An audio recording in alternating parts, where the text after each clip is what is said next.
morning. Welcome to First Mover, your first global look at today's action in the Bitcoin, blockchain, and digital asset space. I'm your host, Christine Lee, and joining me is my co-host, CoinDesk Managing Editor of Global Capital Markets, Lawrence Lewitinn and Emily Parker is off. Good morning, Lawrence. Good morning. How are you? Good, good. We're not seeing we're seeing a lot of red in the markets, unfortunately, though. So yeah, big numbers. Yeah. What are your thoughts on what's driving some of this, downward pressure we're seeing? Unfortunately, there aren't any satisfying narratives here because, there are three big ones right now that we see. One is that the market's still trying to grasp what's going on with inflation. The 10-year yields are about 1.5, which tells us that inflation right now isn't really a priority for the markets. And one of the big narratives behind Bitcoin's run-up was this idea that inflation was going to and that people needed some sort of asset to hedge against it. That doesn't necessarily seem to be going on. The second one is this whole thing about China cracking down on influencers on Weibo. It might not be necessarily a big deal, but it's sort of a way for the market to grasp it. Okay, what's China going to do next? And so it's looking at that and saying, oh, maybe they might get harder on it.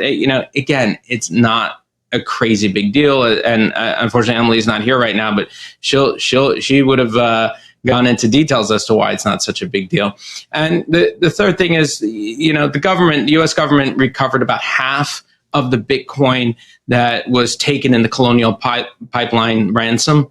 And for some, that's a reminder of just that Bitcoin isn't as government free, as secure from the government as they thought. So the perception that there's a perception that maybe new adopters might be spooked by this. They might say, "Oh wow, Bitcoin isn't as secure as we thought." So but at the end of the day, it's just the market's grasping for some sort of narrative. Well, I've been hearing a bit about that narrative at the end there, that Bitcoin was heralded as this, something that was unconfiscatable from government and uncensorable. But we are seeing glimpses of government restrictions, limitations, and control, and the effects that can have. And with more, we're going to check in with CoinDesk Global Policy and Regulation Manager, editor Nick Day, who is also the editor of CoinDesk The State of Crypto newsletter. Good morning, Nick. Good morning. So you've been tracking you've been tracking some of this. Maybe you can speak a bit about the markets. You've been tracking this ransomware and a lot of the cyber hacking going on. What have you discovered and what connection that might have with the markets right now? Yeah, yesterday the Department of Justice and FBI made waves when they said that they'd recovered Bitcoin that was paid by Colonial Pipeline to the ransomware hackers, for lack of a better term, during the attack last month.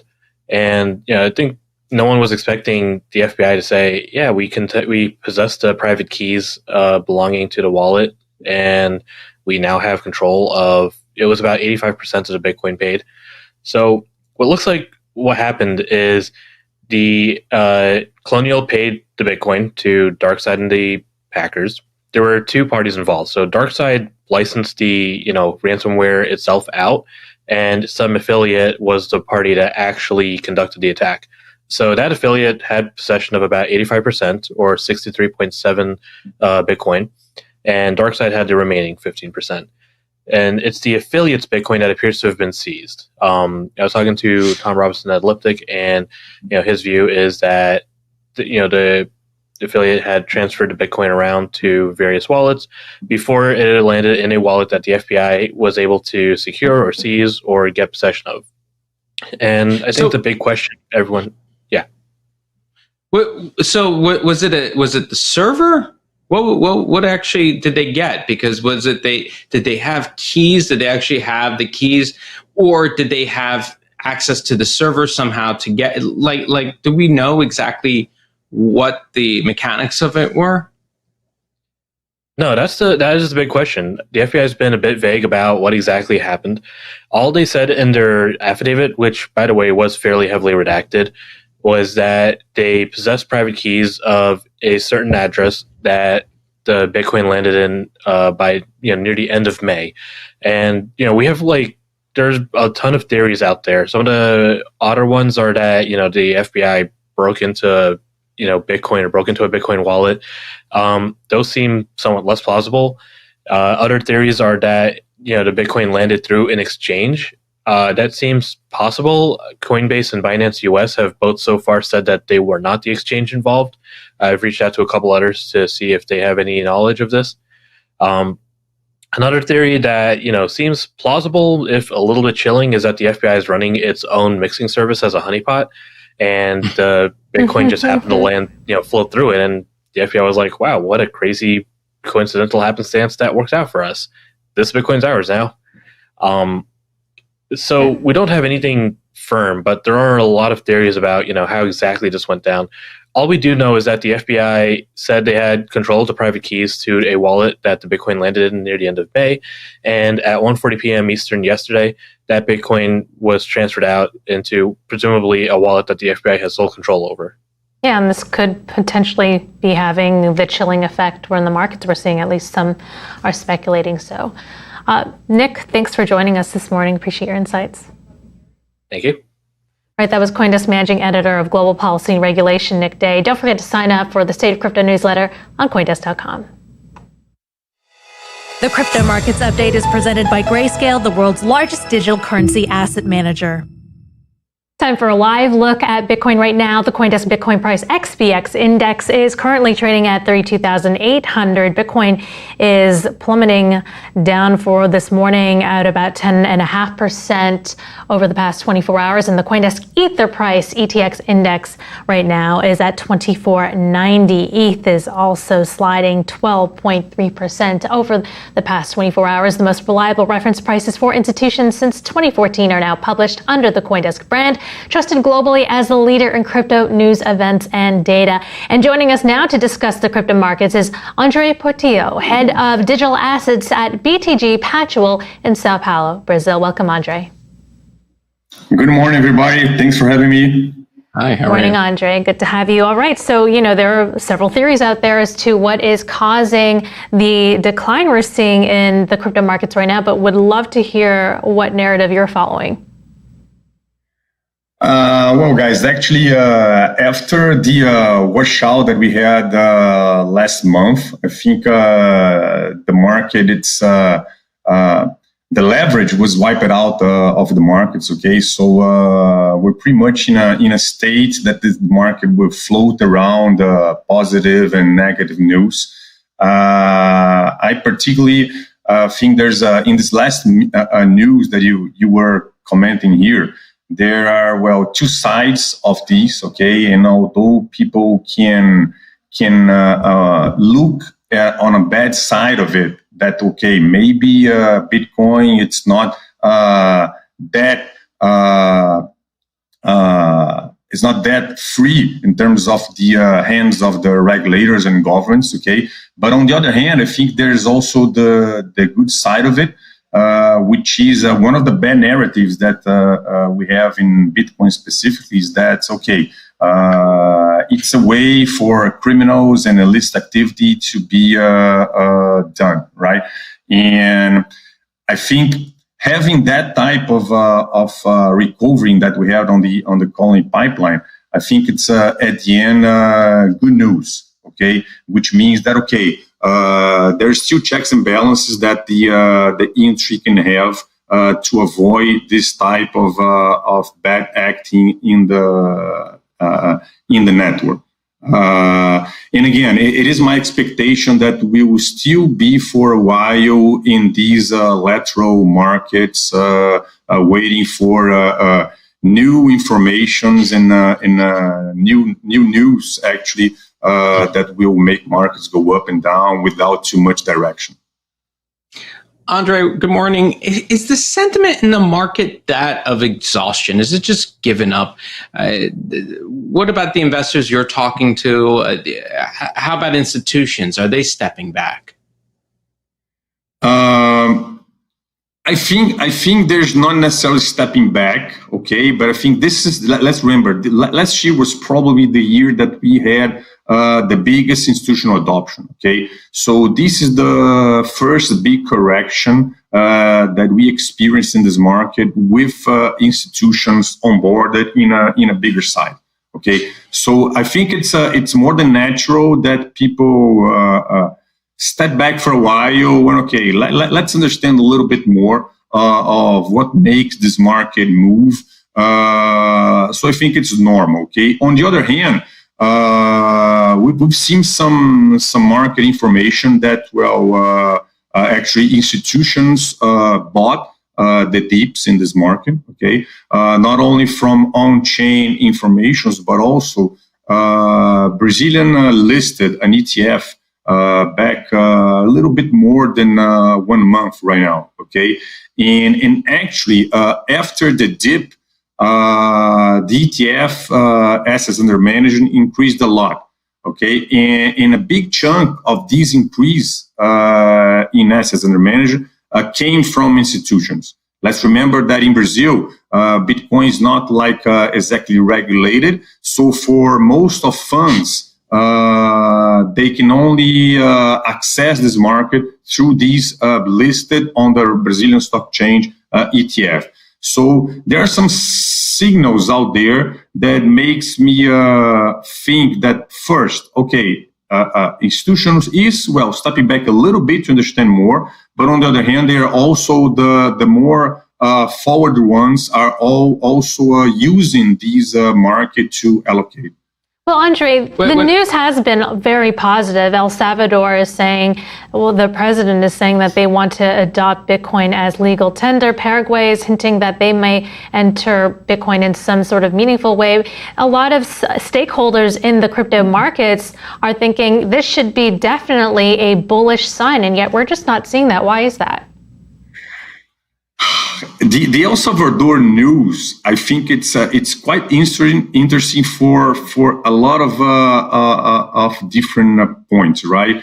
And I think it's the most important point in the news that probably El Salvador will be the greatest place that we can have this experience going on. Okay, we're talking about a country that doesn't have a lot of relevance in terms of global economy. Okay, a country that already gave up his local currency back some years ago, not too long ago, which means that they already gave up from having monetary policy power, right? And a country that 20% of GDP came from remittances. And probably 60 to 70% of the population is unbanked. So I think it's maybe the best place that we can have to run an experience like that. So I'll be watching very close what happens down there. Okay, I cannot say that. Okay, it is it positive for the market? Yes, indeed, it might be positive, but I don't expect that these would bring a short-term price reaction because of that. Okay, nobody would be buying Bitcoin just because of this news. Okay, but I think it's definitely a positive from the medium and long-term run. And I mean, I'll be anxious to understand how this experience will play out. I don't know, Andre. Sometimes these days people buy stocks and cryptocurrencies based on a meme, but we'll see long term what happens. Thank you so much for joining us this morning. Okay, thanks for having me. Bye-bye. Thanks, Andre. All right. That was Andre Portillo, head of digital assets and at BTG Pactual, a Brazilian investment bank, wealth and asset manager. Coming up, checking in on Asia, and will Paraguay adopt Bitcoin in a meaningful way? That's next.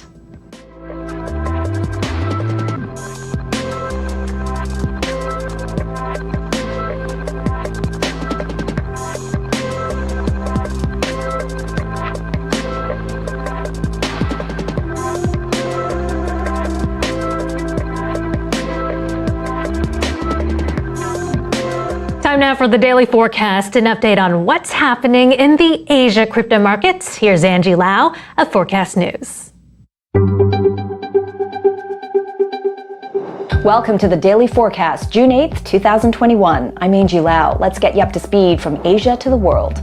In India, the crypto industry is taking matters into its own hands. Amid the ongoing feud between the central bank and the industry over regulation, key players in the blockchain sector have teamed up with the Internet and Mobile Association to create a self-regulatory code of conduct. Now, members of the newly established Blockchain and Crypto Assets Council include top exchanges like CoinDesk and WazirX. They say it's vital that the country moves swiftly and the industry needs to support with self-enforcement. If India does not participate, we know very well that other countries are definitely going to. They're not going to stop for India to come up with regulation. So there's this competition that India is already into, whether it wants to be or not. And I think that is again driving regulation.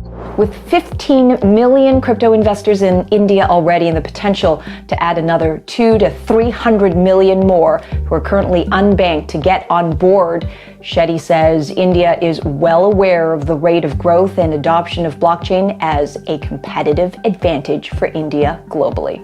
Over in China, the fallout from the crypto mining clampdown is now affecting prices of mining equipment. Local media reports that orders for mining rigs are being canceled right now as a result of new regulations, and many customers are demanding refunds. We're also hearing that rig manufacturer Bitmain has responded by reducing the price of its gear by around 20% and is negotiating improved financing terms for its clients. And for those who have chosen to get out of China altogether, NASDAQ listed Canaan Inc. offering safe passage, as it were. As we've reported, many miners are fleeing to Kazakhstan as an alternate base, and Canaan, which is one of the world's largest crypto mining equipment manufacturers, is actually welcoming them there after it quickly set up an after-sales service center in the country for its clients. The center, which is the company's first outside of China, will be able to test, maintain, and repair equipment under warranty. Okay, on to prices. Bitcoin, watch your back. Ethereum is coming. Ethereum dominance is closing in at 20% as Bitcoin continues flirting around the 40% mark of total crypto dominance. BTC trading down almost 9%, hovering around the $33,000 US mark as of 4 p.m. local Hong Kong time at the end of the Asian trading day. And in the top 10 for cryptocurrencies, it's been a day of falls almost across the board, with Polkadot down over 13.5% and Dogecoin down almost 13%. And finally today, an art heist in South Korea with a crypto twist. You could say an enterprising maintenance worker at the Seoul Art Center was caught using the building's electricity supply to help mine Ethereum, stealing electricity to mine crypto. So how did the Seoul Art Center find out about it? Well, a spokesperson told Forecast News that the employees smuggled supplies into the building and started mining in November 2020. A couple of months later, a security patrol discovered what was going on, and they now face disciplinary action. So if this Ethereum was mined using the Art Center electricity, does it mean it owns the crypto? So who does own the mined Ethereum? Well, the Seoul Center says it's not them. But then again, so many questions. Where would crypto proceeds of electricity theft crime go? We'll leave that for you to discuss in your next social media thread. And that's the Daily Forecast. I'm Angie Lau. Until next time. Time for that live look at Bitcoin. The CoinDesk Bitcoin price XBX index is currently trading at $32,805. Bitcoin is down about 10.4% in the day, and the CoinDesk Ether price ETX index is right now at 24.89. ETH is declining about 12.3% over the past 24 hours. And folks, taking a look at our speculating that Paraguay may follow El Salvador in announcing meaningful adoption of Bitcoin following a tweet by Paraguayan Congressman Carlitos Reala saying a new project will begin this week involving Bitcoin and PayPal. Joining us now is Juanjo Benitez Rickmann, CEO of Bitcoin.com in Paraguay. Welcome, Diogo. Hello, everyone. Thank you for having me.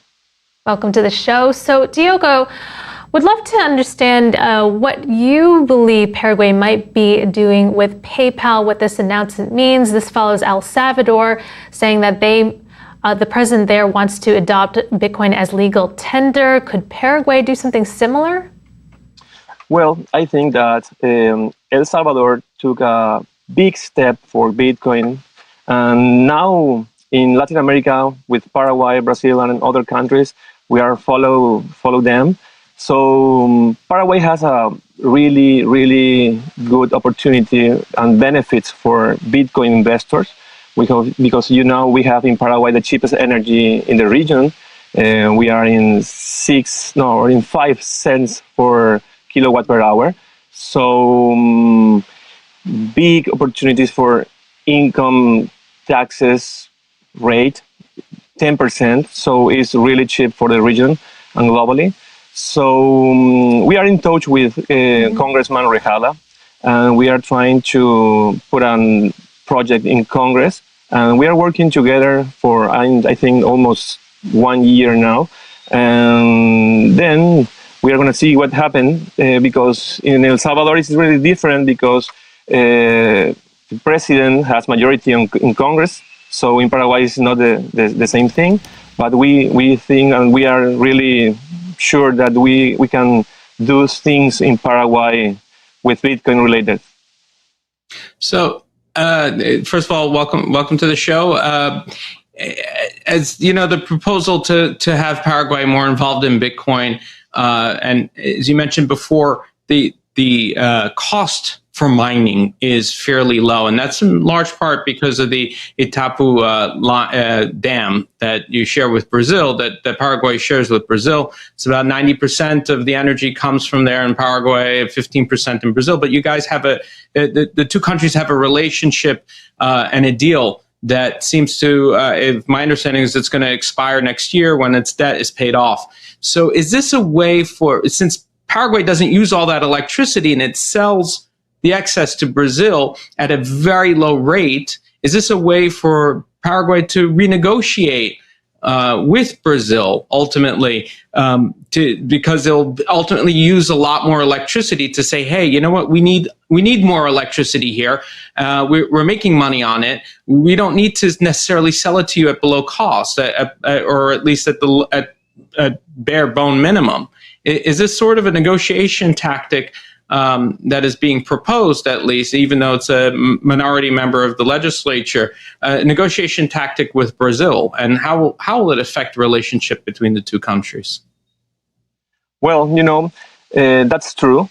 We have a lot of energy that we sell to Argentina and Brazil for almost for free, because we are one of the world's biggest exporter of energy.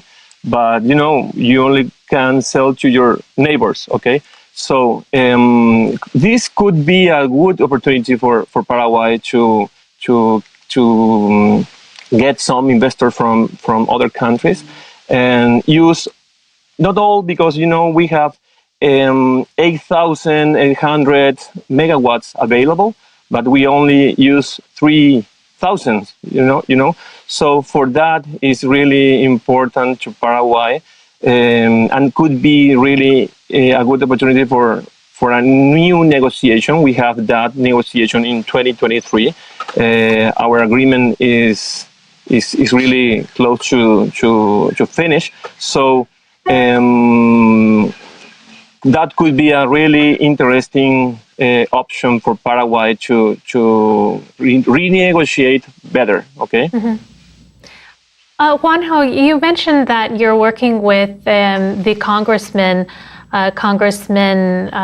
Rejala, I believe. Yeah. And so, do you have a sense of when this announcement might be made, that there's some sort of collaboration between Paraguay, PayPal, and some Bitcoin adoption? We already have a draft, okay, that involves with many crypto-related stages, okay. Import machine miners for Bitcoin investors. We have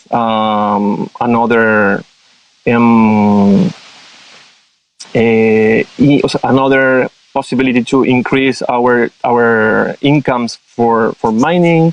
to spend our electricity for the company. And we are working close with many other offices of the government. For example, the CEPRELAT. The CEPRELAT is a anti-money laundering office for the government. So yes, it's about 1 year that we are working close with them. So I think that we will see some of this draft in maybe 1 more month. Okay. Just one last question as well. You're with Bitcoin.com, which is connected with Roger Ver. Are you working in any capacity with Bitcoin Cash, or what is the connection with Roger Ver? No, we don't have any connection with Roger Ver. Okay, we are bitcoin.com.py from Paraguay. Okay, so we do mining. We have many clients from many countries of the world. Because our company has a really cheap energy, and in your country you can do that because you don't have the cheap energy. Okay, so that's why we have many clients around the world, and we don't have any relationship with Roger Ver and Bitcoin Cash. We just do Bitcoin mining. Are you looking to buy any of the excess mining units in China that are maybe going offline in the near future as some of the provinces shy away from mining? You know, I was at the conference last week at the Bitcoin 2021, and we met many people from different pools that they have clients from China, and they just ask us for space. They are looking for, it's people from China, right? They are looking for maybe 50 megawatts, 100 megawatts space. So maybe it's an opportunity for us to get involved with them and develop. We need any company from anywhere, big or small, need to be really in peace of mind, okay, and they need a framework for come to Paraguay, okay. It's not easy. Paraguay is neutral, I think, right now. We are doing mining. You just have to register in the CEPRELAT, that is a office for the government, okay, and you can do mining. So you have to pay your bills, you have to pay your taxes and your VAT, your income taxes, and that's it. So we can do that, but I think that we need some framework to increase that, and many others, Bitcoin investors, will be really happy with that. Juanjo, yeah. We got to go, but very much looking forward to this draft legislation being released. Thank you so much, and apologize. I want to apologize to you. I misspoke your name earlier in the segment just because our next guest is Diogo. But thank you for joining us. That was Bitcoin.com.py CEO Juanjo Benitez Rickmann. Coming up, Anchorage is the first native crypto firm to be granted a national trust bank charter by the OCC. But is that under question now with the Biden administration now at the helm? That's next. CoinDesk Indexes, the market standard for crypto assets since 2014. Our trusted data powers billions in publicly traded funds. CoinDesk Indexes are the standard used by institutions, and they're the key for investors looking to understand and access crypto markets. CoinDesk Bitcoin Price Index XBX has been instrumental to Grayscale, enabling investors around the world to access Bitcoin through a regulated, familiar product. CoinDesk Indexes enabled the early adopters to build crypto investment vehicles, and they're already trusted by a new generation of global investors. The CoinDesk Spotlight is brought to you by Nexo, the place to earn on Bitcoin, Ethereum, and more.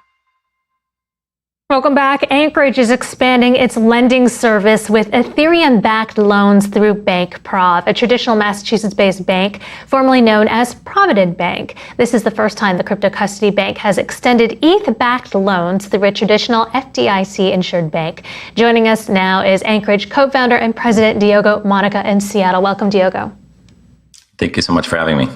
Good to have you. All right, so Diogo, how does this work? And are you putting up crypto as collateral and receiving dollars in return? How does the crypto ETH-backed lending work?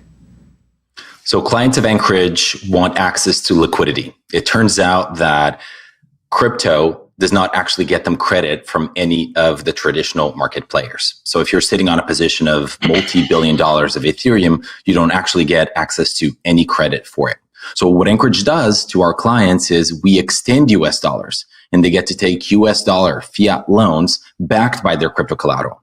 Anchorage does the collateral administration, the credit monitoring, liquidation. We have all of the tools, the safe custody in a federally chartered bank, the actual brokerage for liquidation and for the buy and sell. We have all the tools that are necessary to do this. What we're announcing is a partnership with BankProv. As you mentioned, 10th oldest bank in the United States. It's been around for over 200 years, and it's now extending US dollars backed by Ethereum for the first time, showing, the development in the market, whereas Bitcoin was the primary set of collateral that people used.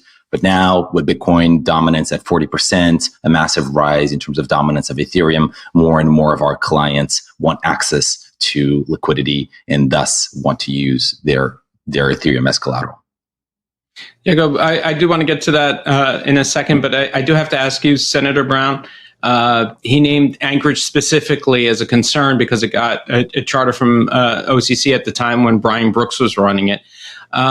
What do you say to Senator Brown and the current OCC chief, Sue? Was there anything promised to anybody at the OCC at the time that the charter was approved on? And what concerns, how do you allay their fears? So I want to point out that Anchorage charter is unique. There is nothing new about the charter itself. In fact, what we did was a charter conversion from our South Dakota Trust Charter into the National Trust. In fact, that was what BNY Mellon did hundreds of years ago when they converted into an actual federal chartered bank like Anchorage. Our conditions have been met. Anchorage is operating as a federal charter, and we welcome regulation and welcome scrutiny because this is actually good for the industry. Part of the reason why we got the charter in the first place is because this is the highest watermark in this space. This is an unequivocal qualified custodian. This is a safe place for institutions to store their assets. And there is no special treatment. If nothing else, we have further scrutiny because crypto is new. And I do want to point out that we've met all of the conditions and we're in operation. And there's nothing new about this charter and nothing unique. So what explains Senator Brown's comments and concerns? I think the concerns are valid, wanting to actually make sure that there is scrutiny over this area and that this area is not having some kind of special different licensure, which is not the case. And so I think if that is the concern, I think they will see that by scrutinizing the type of process that we went through, which is a very rigorous process with the SEC, that our bank charter is traditional and that we meet all of the rules and regulations. So are you having further discussions with the OCC or legislative policymakers on this issue? We're in constant conversation with regulators on a daily basis if necessary, the OCC and others. And so yes, everything proceeds as normal, and we are very confident that this continues being and is the right structure for the space to go. We want other people to actually take this structure. Getting back to your line of business, so in terms of lending against Ethereum for US dollars, are you guys looking at potentially working with other institutions or with BankProv to do perhaps lending against things such as asset-backed tokens, NFTs, things like that? Or are you sticking for now with Ethereum? So we already have a partnership with Silvergate in which we do Bitcoin collateralized loans. And now with BankProv, we're extending that further towards Ethereum. But you can see the actual path here. What's going to happen is we have the capability of storing hundreds of assets, and we have the capability of actually doing buy and sell for these assets and doing risk management and real-time monitoring of these collaterals. And so there will be expansion, and we will be bringing more partners to the system such that our clients have the advantage of being able to use for operations or for leverage, or even so they can actually do tax optimization and be long the asset while still having liquidity, we will get to use many assets in the future.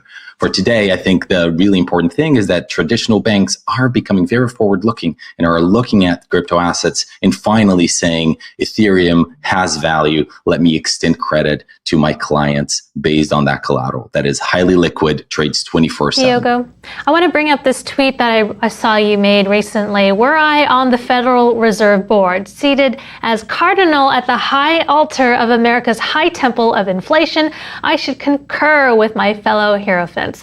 There can be no reasonable dissent from inflation. There is no reasonable alternative. I was hoping you could dissect what you meant by that.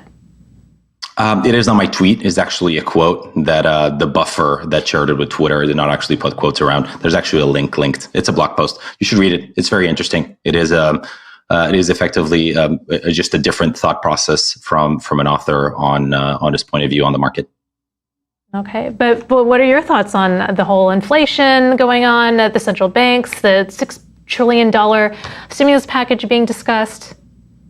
Well, I thought that particular point of view was a non-traditional point of view, which I thought was interesting to point out. My point of view is that crypto has benefited historically from it, and so that continues being a very exciting narrative for us to continue monitoring. All right. People are taking positions, corporates are taking positions out of their balance sheet, not just in Bitcoin, and in fact also in Ethereum. So they are looking at this. This is one of the big benefits that they see as taking positions in crypto. Right.